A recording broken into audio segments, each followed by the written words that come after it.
이 교회가 지어진 지는 지금 한 30년이 넘었습니다. 근데 그 교회를 처음에 지을 때 목사님께서 좀 독특한 생각을 하셨습니다.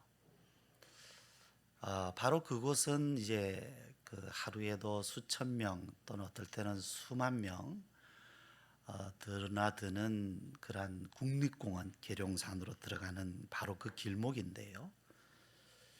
그곳에 들어가는 사람들이 이 교회를 보고 한 번쯤은 생각할 수 있으면 좋겠다. 여러분, 저 교회 건물을 보면서 무슨 생각이 드십니까? 무슨 생각이 드셔요? 지금 교회가 하늘을 향해서 화살표로 그려져 있습니다. 바로 그겁니다. 그곳을 지나가는 사람들에게 여러분, 하늘을 한번 보십시오. 하늘을 한번 쳐다보십시오 하는 바로 그 메시지를 주고 있습니다. 하늘을 바라보라. 하늘을. 우리는 하루를 또는 우리의 삶을 정신없이 살다 보면 땅만 바라보기가 쉽죠. 더구나 우리는 도시에 살고 있기 때문에 하늘을 바라보려고 해도 빌딩이 먼저 보입니다. 그래서 사람이 지은 건물을 보면서 그렇게 살기가 쉬워요. 근데 우리가 하늘을 이렇게 바라보아야 할 이유가 무엇일까요? 왜 우리는 하늘을 바라보아야 할까요? 우리가 하늘을 보면 파랗고 또 넓고 또 아름다운 그런 모습. 근데 우리가 하늘을 바라보자 하는 것은 그것만 보자는 것은 아니죠. 그 위에, 저 파란 하늘 그 위를 우리가 한번 생각해 보자 하는 것입니다. 하나님께서 세상을 지으셨습니다. 자, 하늘에 계신 우리 아버지이신 하나님께서 이 세상을 지으실 때에 그 하늘에서 계획하신 뜻을 가지고, 하늘의 뜻을 가지고 세상을 창조하셨습니다. 그렇기 때문에 하늘과 땅은 분리되어 있지 않죠. 하늘은 하늘대로 있고 땅은 땅대로 있고 각자 가는 것이 아니라 하나님은 하늘에서 가지신 그 계획과 뜻을 가지고 이 세상을 창조하셨으며 지금도 하늘의 뜻과 이 땅에서의 일어나는 모든 역사는 긴밀하게 연결되어 있습니다. 근데 우리가 이 땅만 보고 살아가면 이 땅의 지금 역사가 또 우리가 살아가는 이 삶이 하나님의 뜻, 하늘과 연결되어 있다는 것을 잘 모릅니다. 그냥 우연히 일어나지 않았는가, 살다 보니까 그렇지라고 생각을 하게 되죠. 그런데 우리가 눈을 들어서 하늘을 바라보면 아하, 이것이 결코 우연이 아니구나. 여기는 하나님의 뜻이 있구나. 하나님은 세상을 지으시고 오늘도 이 세상을 지으신 뜻을 이루시기 위하여서 하나님은 지금 일하고 계십니다. 하나님은 일하고 계셔요. 뜻이 있고 그 뜻을 따라서 창조하셨고 일하고 계십니다. 그리고 그 하나님이 하시는 일 중에서 가장 핵심 사역, 역사적으로 가장 중요한, 하나님께서 이 땅 가운데 이것이 하나님의 뜻이다 하시고 그 뜻을 이루시기 위하여 행하신 가장 중요한 핵심이 뭐냐 하면 바로 예수님을 보내신 것입니다. 독생자이신 예수님을 세상에 보내신 일. 그러니까 여러분, 예수님은 예수님이시고 나는 나다. 우리가 일주일을 살면서 그냥 나의 삶을 살아오기가 쉽죠. 지금 나의 삶이 하늘에 연결되어 있고 예수님이 이 땅에 오신 뜻과 연결되어 있다라는 것, 분명한 사실인데 우리는 그것을 잘 모를 때가 많습니다. 예수님은요, 하나님의 보내심을 받아 이 세상에 오셔서 예수님 자신이 무엇을 하러 오셨는가 하는 것을 잘 알고 계셨습니다. 그래서 오늘 본문에서 읽는 바와 같이 예수님께서 이렇게 말씀하신 것입니다. 38절의 말씀이죠. 전사님 좀 해주세요. 38절. 자, 내가 하늘에서 내려온 것은 내 뜻을 행하려 함이 아니요 나의 보내신 이의 뜻을 행하려 함이니라. 나의 뜻, 한번 여러분 따라해 보실까요? 내 뜻, 하나님의 뜻. 자, 여기 두 가지가 있어요. 내 뜻이 있어요. 그리고 하나님의 뜻, 나를 보내신 하나님의 뜻이 있어요. 여러분에게는 여러분을 지으시고 이 세상에 태어나게 하신 하나님의 뜻, 오늘도 여러분으로 하여금 이 세상을 살아가게 하시는 하나님의 뜻이 있어요. 근데 예수님 말씀은 내가 이 땅에 온 것은 내 뜻 하러 온 게 아니다, 하나님 뜻 행하려 왔다, 이렇게 말씀하십니다. 자, 우리가 지난 주일에 읽은 요한복음 1장 말씀, 이제 다시금 그 말씀을 중심으로 해서 우리가 계속 생각을 하려고 하는데요, 같은 맥락에 있습니다. 요한복음 1장 12절의 말씀, 우리 잠시 1장 앞으로 몇 장 넘기면 1장이죠. 자, 같은, 다 지금 이 우리가 읽는 말씀들이 같은 맥락 안에 있어요. 내 뜻을 행하려 함이 아니라 나를 보내신 이의 뜻을 행하러 왔다, 이렇게 말씀하시고, 자, 1장 12절 말씀, 이번에는 여러분 우리 같이 한번 읽습니다. 시작.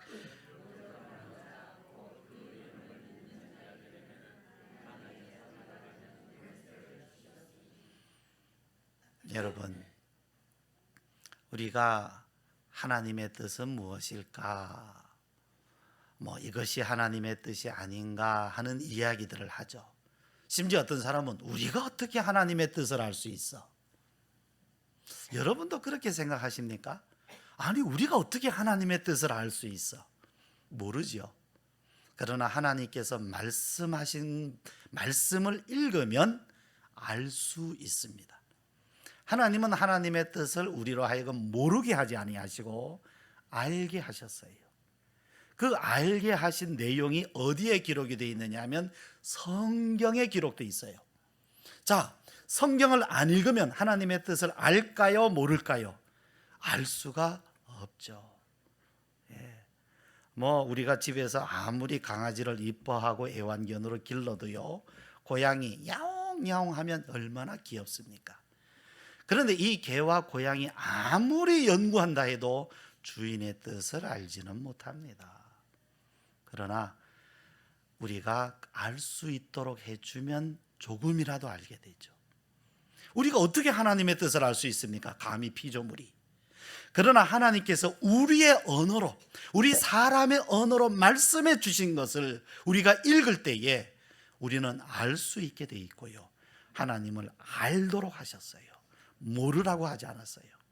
그래서 우리가 어떻게 하나님의 뜻을 압니까? 우리는 모르는 겁니다 하는 그 말씀은 무슨 이야기와 같아요? 나는 성경을 안 읽습니다 라는 말과 동일한 말이에요.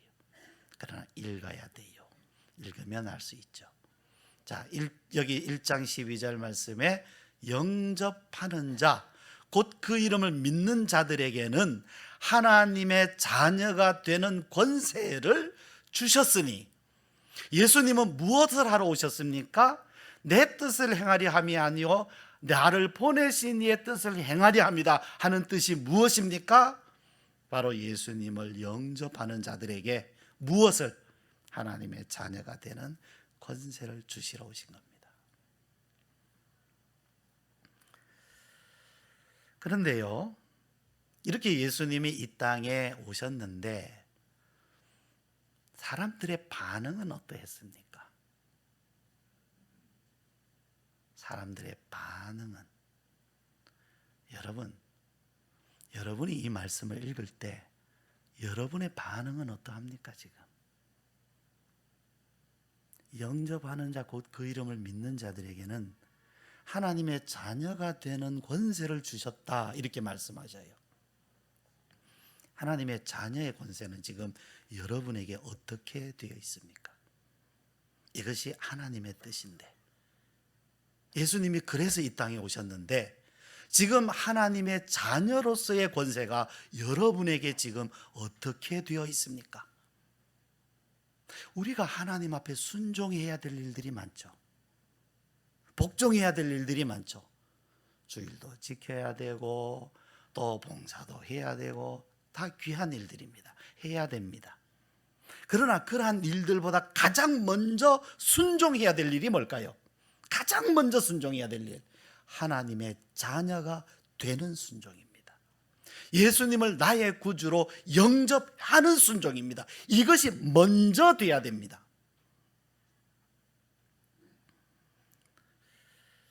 여러분, 우리가요, 하다 하는 것과 되다 하는 것이 있어요. 말하자면 명사형으로 하면 함이 있고 됨이 있어요. 세상의 많은 일들은요, 함으로 인해서 됩니다. 내가 무엇을 함으로 인해서 그것이 되는 거예요. 그런데 성경 말씀은 하나님의 일은 반대입니다. 됨으로 인해서 함이 나오는 겁니다. 먼저 되어야 됩니다. 그래야 거기서부터 하다라는 것이 나오는 거예요. 다시 말씀드려서 하나님의 자녀가 됨으로 인해서 거기에서 순종과 사역과 소명과 사명이 나오는 겁니다. 먼저 되어야 돼. 이것이 먼저 순종돼야 됩니다. 예수님이 우리를 위해서 죽으신 것은 무엇을 하게 하려는 것이 아닙니다. 먼저 되게 하시려는 겁니다. 되게 하셔서 하게 하시려는 거예요. 이 원리를 여러분 꼭 기억하시기를 바랍니다. 용서해야 용서받습니까? 용서받아야 용서하게 됩니까? 사랑을 해야 사랑받습니까? 사랑받아서 사랑하게 되는 겁니까? 원리가 어떻습니까, 여러분? 어때요? 어떤 게 먼저가 돼야 됩니까? 용서하는 게 먼저입니까? 용서받는 게 먼저입니까? 성경 하나님은 어느 것을 먼저 하십니까? 용서받는 것을 먼저 하라는 거예요. 먼저 용서를 받아서 그 용서로 용서를 하라는 겁니다. 사랑을 먼저 받아서 그 사랑으로 사랑을 하라는 겁니다. 그런데 사랑받고 용서받는 것은 어디 가고 없어. 이 순종은 어디 가고 없고 사랑합시다, 용서합시다만 하니까 돼요, 안 돼요? 그것이 모양은 되죠. 하는 모양은 있어요. 그런데 잘 안 되죠. 우리로 하여금 먼저 하나님의 자녀가 되게 하시는 것이 하나님의 뜻입니다. 그러면 거기에서부터 하나님의 자녀로서의 삶이 나오는 것이에요. 이것이 먼저 순종되는 것이 순종입니다. 순종해야 되는 것입니다. 믿음은 바로 그거예요. 하나님이 되게 하시는 일에 내가 동의하는 거예요. 그렇게 해 주십시오. 내가 하나님의 자녀 되게 해 주십시오. 내가 예수님을 영접합니다. 내게 오셔서 나와 함께 나를 구원하시고 나와 함께 살아 주십시오. 이것이 믿음이에요. 이것이 순종이고. 그런데 여러분, 그 당시 사람들은 어땠습니까? 11절 말씀해 보시면 바로 그 앞에 1장 11절이에요. 자기 땅에 오매 자기 백성이 영접하지 아니하였으니. 이것이 그 당시 사람들의 반응이었습니다. 영접하지 않았다. 여기 자기 백성이라고, 자기 땅 자기 백성은 이스라엘을 말씀해요. 그런데 그들은 누굽니까? 하나님의 백성, 선택받은 백성, 선택받은 사람들, 선민. 그 자부심이 얼마나 대단했습니까? 구약의 예를 들어서 요나서 같은 경우를 보면 니느웨에 가서 하나님의 말씀을 선포해서 그들로 하여금 회개하게 하라. 근데 그 사람들은 이방 사람들이라고 가기 싫어했잖아요. 내가 거기 왜 갑니까? 안 갑니다. 안 갔어요. 자, 그만큼 자부심이, 하나님의 백성이라는 자부심이 강한 이 사람들이, 그들은 택함 받은 사람들이고 그들에게는 율법이라는 말씀이 있고, 그들은 하나님의 말씀을 따라 하나님을 섬겨오는 사람들입니다. 그런데 그들은 예수님을 영접하지 않았어요. 말하자면 그들에게는 하나님의 택하심도 있었고 부르심도 있었고 은혜도 있었고 말씀도 있었어요. 그들은 하나님을 모르는 사람들이 아니라 잘 아는 사람들입니다. 그들에게는 예배가 있었습니다. 제사가 있었습니다. 뿐만이 아니죠. 그들에게는 하나님께서 장차 아브라함의 후손 중에, 다윗의 자손 중에 메시아가 태어날 거다, 내가 메시아를 보내겠다 예언해 주셨고 말씀해 주셨어요. 약속해 주셨어요. 그들은 그 말씀도 잘 알아서 듣고 있었고 뿐만 아니라 기다리고 있었어요. 언제 오십니까? 언제 오십니까? 기다렸어요. 그런데 정작 예수님이 오시니까 영접하지 않았다.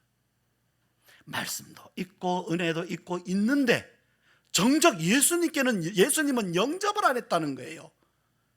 메시아를 보내시겠다는 약속도 알았는데, 그래서 기다리기도 한 사람들이 정작 예수님이 오시니까 영접하지 않았다는 겁니다. 여러분, 우리에게도 그렇지 않아요? 은혜도 있고 말씀도 있고 교회도 있고 예배도 있고 찬양기도 다 있어요. 그런데 예수님은 지금 어디 계십니까? 지금 예수님은 어디에 계십니까? 우리에게도 이 질문을 하고 있는 말씀입니다.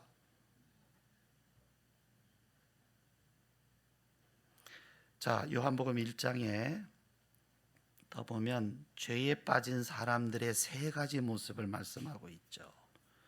5절의 말씀, 빛이 어둠에 비치되 어둠이 깨닫지 못하였다. 빛이 어둠에 비치면 잘 보입니까? 안 보입니까? 잘 보입니다. 아주 잘 보이죠. 그 담뱃불 같은 그런 불도요, 아주 깜깜한 곳에서는 4km 밖에서도 보인대요. 그 불빛이, 다른 빛이 없으면 말입니다. 전방에서 철책에서 근무하신 분들은 혹시 이 이야기 아시지 않습니까? 그래서 전방 처소에서 근무할 때 담배도 못 피게 해요. 왜? 적군이 저 너머에서 보인다는 거 아닙니까? 빛이 어둠에 비치면 너무 잘 보이게 돼 있어요. 그런데 어둠이 못 봤다는 얘기는 무슨 얘기입니까? 빛이 없다는 게 아니라 무슨 문제예요? 빛이 없는 게 아니라 자기 눈을 감았다는 거죠. 빛이 어둠에 비치는데 그 빛을 못 봤다면 자기 스스로 눈을 감았다는 얘기예요. 빛이 어둠에 비치되 어둠이 깨닫지 못했다. 두 번째, 세상은 그를 알지 못하였다. 10절에 알지 못했다. 깨닫지 못하고 알지 못했다. 자, 이 사람들이 눈이 없습니까? 귀가 없습니까? 지식이 없습니까? 다 있어요. 그런데 알지 못했다. 다른 지식은 다 가지고 있는데 예수님을 알아볼 수 있는 지식은 없었다는 얘기예요. 그죠? 여러분 둘 중에 하나만 선택하라면 어느 쪽 하시겠어요? 세상에 지식은 하나도 없는데 예수님만 알아볼 수 있는 지식, 반대로 세상의 모든 지혜와 지식은 다 가졌는데 예수님만 모르는 거, 어느 쪽 여러분 선택하시겠습니까? 너무 극단적인가요? 제가 정답을 말씀드릴게요. 둘 다 원합니다. 그죠? 둘 다 원해요. 그러나 하나만 선택하라 그러면 여러분의 선택은 어느 쪽입니까? 세 번째, 영접하지 않았다. 참 빛이 왔으되 자기 백성이 영접하지 않았다. 질문이 생기죠. 왜요? 정말 나 같으면 안 그럴 것 같은데 왜요? 그 사람들 왜 그랬습니까? 여러분은 왜 그럴까요? 우리가 도시에 살면서요, 하늘을 보려고 해도 이 빌딩에 가로막혀서 사실 잘 보이지 않을 때가 많습니다. 가로막혀 있으면 잘 안 보이죠. 그러나 여러분, 아무리 빌딩이 가로막혀 있어도 그 빌딩 위에 하늘은 변함이 없습니다. 태풍이 왔잖아요. 그 먹구름이 하늘에 끼고 밤새도록 비가 내리고, 서울도 그랬지 않습니까? 그렇지만 그 먹구름 위에 하늘은 언제나 변함이 없습니다. 다만 우리 눈에 보이지 않을 뿐이죠. 이와 같이 하나님은 언제나 변함이 없으시고 살아 계시고 여전히 이 땅을 향하여 하나님의 뜻을 이루고 계십니다. 그런데 문제는 뭐냐면 우리가 하나님을 보지 못하는 데에 문제가 있어요. 깨닫지 못하고 알지 못하고 영접하지 않는 데에 문제가 있습니다. 무슨 문제일까요? 성경은 그것을 바로 죄라고 합니다. 죄라고 합니다. 여러분, 우리가 죄하면 거짓말하고 도둑질하고 사람 미워하고 싸우고 교만하고 이런 것을 죄라고 생각하잖아요. 그런데 그것은 죄의 결과로 나타나는 거예요. 죄라고 하는 본질이 우리 안에 있어서 그 결과로 나타나는 현상들이고, 그 원인은 뭐냐면 하나님을 알지 못하고 깨닫지 못하고 영접하지 않는 데 문제가 있어요. 근데 우리는 그것을 죄라고 생각하지 않죠. 죄의 결과만 가지고 왜 그렇지 이거 문제다 하지만 그 원인을 우리는 살펴야 되는 거죠. 그 원인은 뭐냐면 이 빛으로부터 차단되어 있기 때문에 그래요. 그래도 양심이 살아있을 때에는 아이고 이러면 안 되지라고 해요. 그러나 그나마 양심조차도 마비가 돼버리면 이게 죄인지 아닌지 그냥 뭐 남들도 그렇게 하니까 나도 하면서 사는 것이 인생입니다. 그게 보통 세상 사람들이 살아가는 방식이에요. 세상 사람들만 그런 것이 아니라 오늘날에 보면 믿는다는 사람들조차도 이제 그렇게 살아가고 있어요. 그래서 교회가 지금 위기라고 하는 겁니다. 그래서 죄성이라고 하는 것은 이와 같이 하나님의 뜻에 순종하지 않는 우리의 불순종. 그런데 이 불순종의 원인이 어디에 있는가 하면 죄. 그러면 그 죄가 뭐냐 하면 딱 하나예요. 내 뜻이에요. 내 뜻. 내 뜻. 다시 생각해 봅시다. 예수님이 내가 온 것은 내 뜻을 행하려 함이 아니라 나를 보내신 이의 뜻을 행하려 함이라. 이것이 순종이죠. 그런데 내가 사는 것은 하나님의 뜻은 나는 상관없이 내 뜻만 가지고 살겠다. 이것이 불순종이에요. 세상에 누구도요 자기 뜻을 가지고 사는 사람을 죄라고 말하지 않아요. 하나님의 뜻에 순종하지 않고 내 뜻을 펼치며 사는 것, 내 뜻 속에는 나쁜 것만 있나요? 선한 것도 많아요. 의로운 것도 많아요. 그러나 성경에는 그것을 불순종이라고 해요.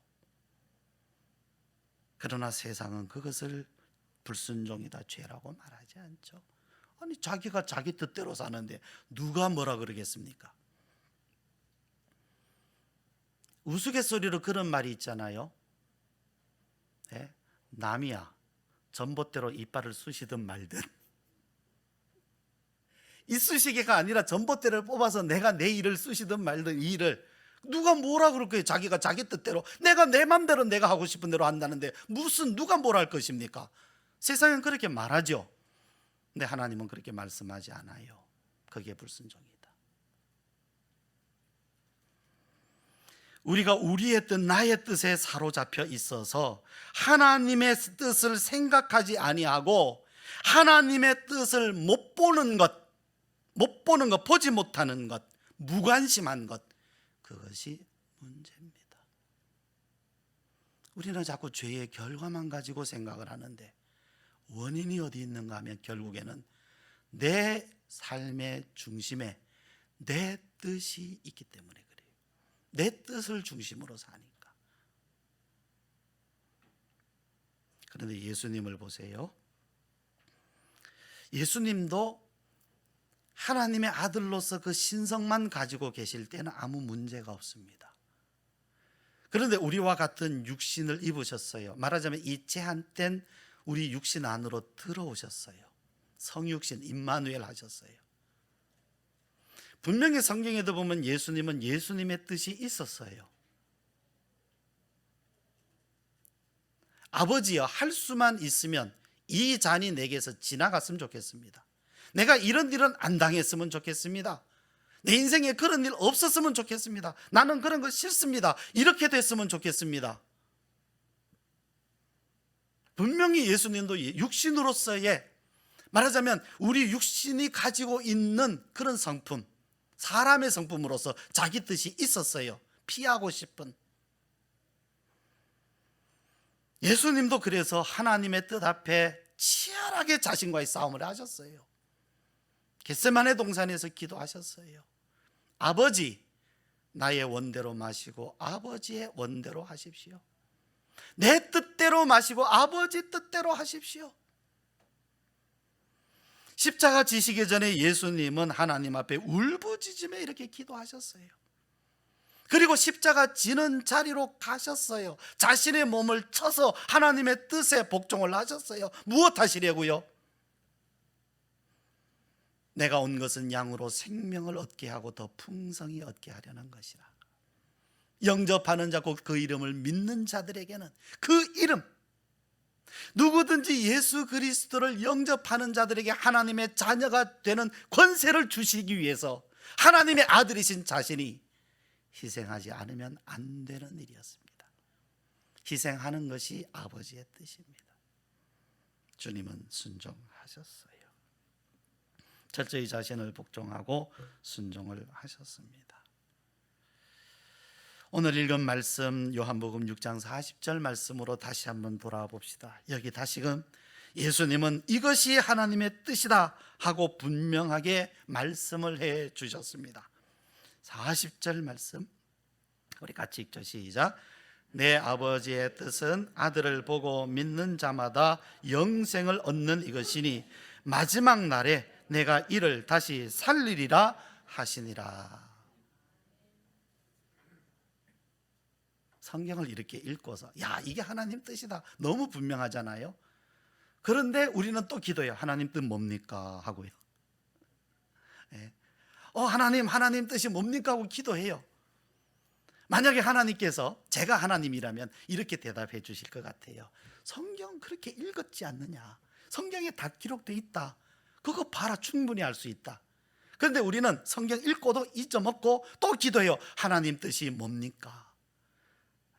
제가 어디로 가야 됩니까? 동쪽으로 가야 됩니까? 서쪽으로 가야 됩니까? 도시에서 살아야 됩니까? 농촌에서 살아야 됩니까? 사실은요, 하나님이요, 우리가 도시에 살든 농촌에 살든 서쪽으로 이사하든 동쪽으로 이사하든 그것을 우리의 자유의지에 맡기셨어요. 그러나 이것은 하나님의 뜻이다, 이 하나님의 뜻에는 순종해라 하고 주신 것이 이 말씀입니다. 또 요한복음 10장 말씀 제가 읽어드릴게요. 10장 10절인데요 내가 온 것은 양으로 생명을 얻게 하고 더 풍성히 얻게 하려는 것이다.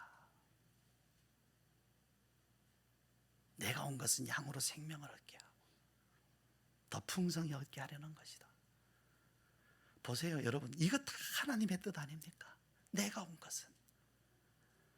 요한복음 12장 24절이죠. 한 알의 밀이 땅에 떨어져 죽지 아니하면 한 알 그대로 있고 죽으면 많은 열매를 맺느니라. 제가 자주 드리는 말씀이지만 이걸 윤리적으로 해석하지 말라 그랬죠. 예수님의 말씀입니다.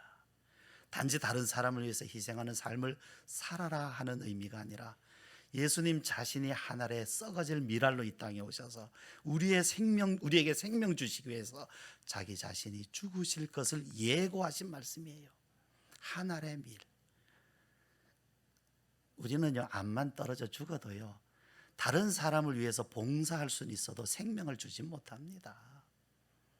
그런데 마치 생명을 줄 수 있는 것처럼 한 알의 밀이 땅에 떨어지면 많은 열매를 걷는다. 예수님만이 하실 수 있어요.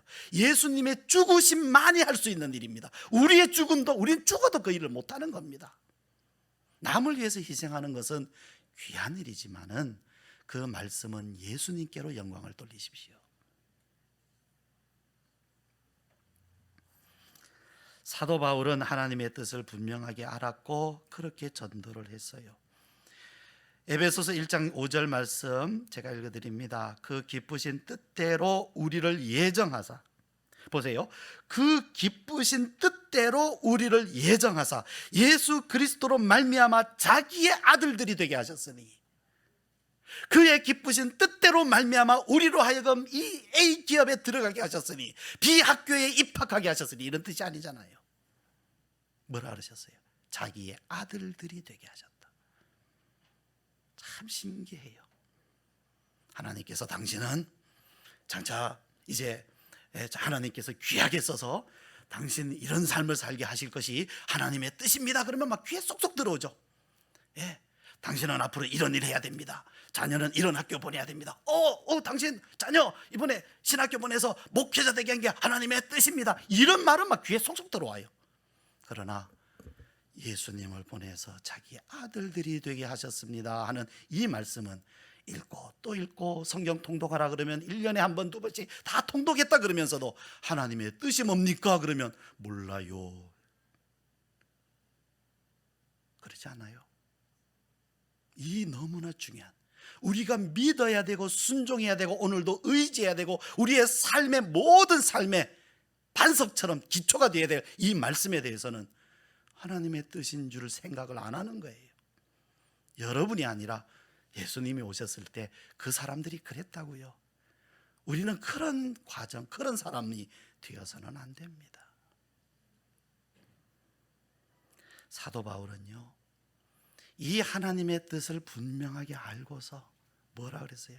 내가 내 몸을 쳐 복종하게 함은, 그냥 이 말씀을 선포만 하고 끝나는 것이 아니라 이 말씀에 자신도 순종하기 위해서 바울도 내가 내 몸을 쳐서 복종을 한다. 예수님도 내 뜻대로 마시고 아버지의 원대로 하십시오. 이것이 예수님의 기도였고 바울의 기도였고 앞서간 성도들의 기도였습니다.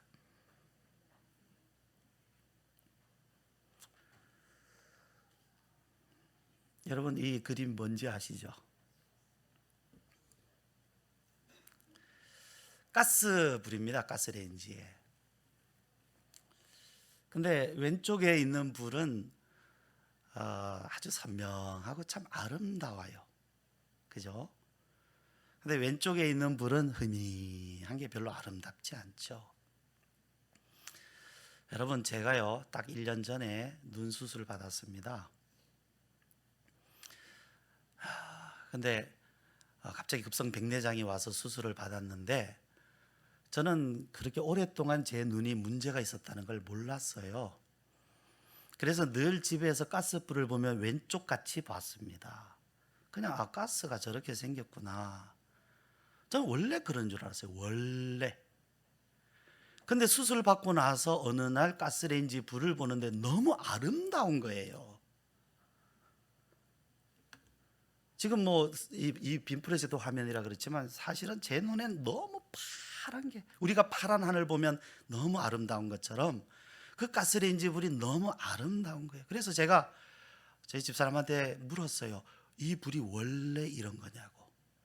원래 그렇다고. 저는 지금까지 몰랐다고.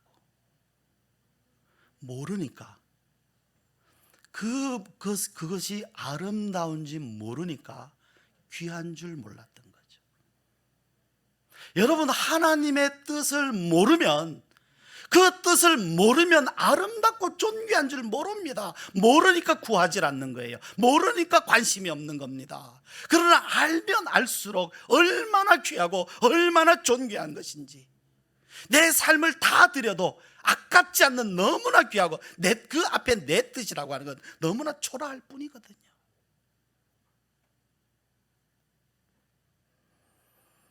찬송가에 보면 주 예수보다 더 귀한 것이 없네라는 찬송이 있는데요, 예수님을 아는 사람들에게는 이 찬송이 심금을 울리는 겁니다. 그러나 모르는 사람들은 무슨 찬송이 이렇게나 후렴까지 길어 그러잖아요. 이제 여러분, 우리가 해야 할 일은 하나님의 뜻을 구하는 것입니다. 깨닫지 못하고 알지 못하고 영접하지 않았다 하는 이러한 삶에서, 이러한 상태에서 속히 벗어나서 내가 어떻게 하면 하나님의 뜻을 알 수 있을까? 어떻게 하면 깨달을 수 있을까? 그래서 그것을 하나님께서 알게 해주시고 깨닫게 해주실 때에 오 하나님, 내 뜻대로 마시고 아버지의 뜻대로 하십시오. 뜻이 하늘에서 이루어진 것 같이 땅에서도 이루어지게 해 주십시오. 이것이 여러분의 기도가 돼야 됩니다. 그리고 될 것입니다. 뜻이 하늘에서 이루어진 것 같이 땅에서도 이루어 주세요. 자, 이제 우리 함께 기도하시겠습니다.